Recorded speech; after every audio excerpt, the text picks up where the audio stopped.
வணக்கம். நான் உங்கள் இருமதி பந்தலராஜா. இன்றைக்கி நம்ம எங்கே இருக்கோம்னா செட்டிநாடு பகுதியில் இருக்கோம். காரைக்குடி பகுதியில் இருக்க செட்டிநாடு கானாடு காத்தான், அதை வந்து செட்டிநாடுன்னு சொல்லுவாங்க.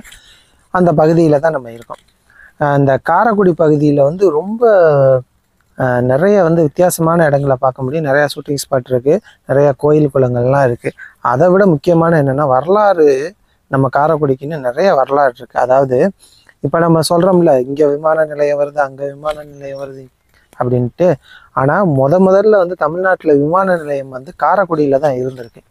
இன்றைக்கும் அதுக்கான ரன்வே, அந்த ஓடுதளம் இருக்குல்ல, அது இன்னமும் சிறப்பாக இருக்குது. ஏன்னா என்ன காரணம்னா, அந்த ஓடுதளத்தில் வந்து இந்த கடுக்கா, அது என்ன சொல்லுவாங்க, கருப்பட்டி, அப்புறம் பதனி, சிமெண்ட் கலவை, இந்த மாதிரி கலவைகளை பயன்படுத்தி ஓடுதளம் போட்டிருக்காங்க. இதே மாதிரி ஒரு ரோடு வந்து இந்த காரைக்குடியில் வந்து அந்த ரயில்வே ஃபீட்டர் ரோடுன்னு ஒன்று இருக்கும். அது வந்து 76 வருஷமாக ஒரு சேதமும் இல்லாமல் வளன்னு சூப்பராக இருக்குது. வண்டி போகிறதுக்கு ஒரு சூப்பரான பாதையாக ரோடு போட்டு வச்சுருக்காங்க. இப்படி அந்த செட்டிநாட்டு கட்டிடக்கலைன்னு சொல்லுவோம்ல, அந்த கட்டிடக்கலையில் வந்து ரொம்ப சிறந்து விளங்குனவங்க வந்து நகரத்தார் பொதுவாக வந்து இந்த கடல்வழி வாணிபத்தில் தான் நம்ம சிறந்து விளங்குனாங்க அப்படின்னு நம்ம கேள்விப்பட்டிருப்போம். ஆனால் வான்வழி போக்குவரத்துலேயும் அவங்க சிறந்து விளங்குனாங்க அப்படின்றதுக்கு எடுத்துக்காட்டே இந்த செட்டிநாட்டில் இருக்க அந்த விமான போக்குவரத்து, அந்த வழித்தடம் தான்.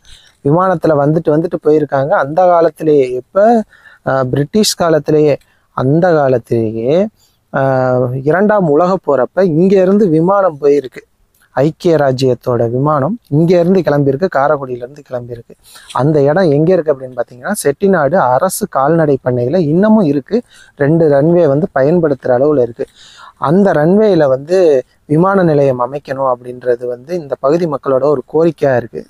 சில தன்னார்வலர்கள் என்ன சொல்கிறாங்க, இல்லை இங்கே வந்து அமைக்கக்கூடாது, விமான நிலையம் அமைச்சா இங்கே இருக்க வனவிலங்குகளுக்கும் சுற்றுச்சூழலுக்கும் பாதிப்பு ஏற்படும் அப்படின்னு சொல்கிறாங்க. அப்படின்ற மாதிரி சில தன்னார்வலர்கள் சொல்கிறாங்க. ஆனால் இங்கிட்ட இருக்க மக்கள் என்ன சொல்கிறாங்க, இது வந்து நிறைய ஷூட்டிங்ஸ் எடுக்கிறாங்க. அது மட்டும் இல்லாமல் காரைக்குடியிலேருந்து குன்னக்குடி, அந்த பிள்ளையார்பட்டி, அப்புறம் இங்கிட்டு ராமேஸ்வரம் போகிறவங்களுக்குலாம் ஈஸியாக இருக்கும், வழித்தடம் ஈஸியாக இருக்கும்.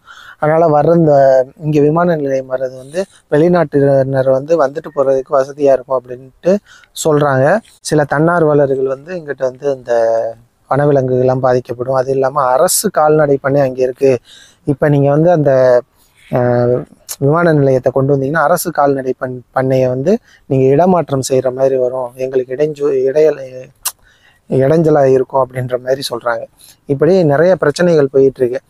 ஏற்கனவே வந்து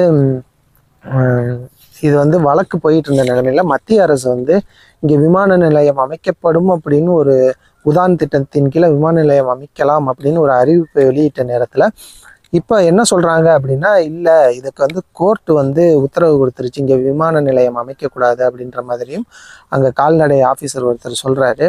அதை உள்ளே போய் நாங்கள் ரன்வே பார்க்குறதுக்கு அனுமதி கேட்டோம்.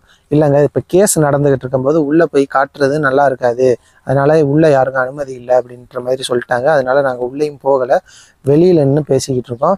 கண்டிப்பாக இந்த பக்கம் விமான நிலையம் வேணுமா வேணாமா அப்படின்றத நீங்கள் கீழே கமெண்ட் பண்ணுங்கள். ஏன்னா ஏரியெல்லாம் மூடிட்டு விமான நிலையம் பரந்தூர், அந்த ஊர் இந்த ஊருன்ட்டு விமான நிலையம் அமைச்சிக்கிட்டு இருக்கீங்க. ஆனால் இங்கிட்ட எந்த பிரச்சனையும் இல்லை. ஆனால் சில பேர் என்ன சொல்கிறாங்க, வனவிலங்குகளுக்கு பிரச்சனை வரும் அப்படின்ற மாதிரி சொல்கிறாங்க. இங்கிட்டு பெருசாக வனவிலங்குகள் நாங்கள் பார்த்த மாதிரி தெரியலை. இந்த பக்கம் வந்து விமான நிலையம் வேணுமா வேணாமா அப்படின்ட்டு காரைக்குடியாக இருந்தால் நீங்கள் கண்டிப்பாக கீழே கமெண்ட் பண்ணுங்கள். மேலும் ஒரு நல்ல வீடியோவில் வந்து சந்திக்கிறேன். அதுவரை உங்களிடமிருந்து விடைபெறுவது உங்கள் இருமதி பந்தலராஜா. நன்றி, வணக்கம்.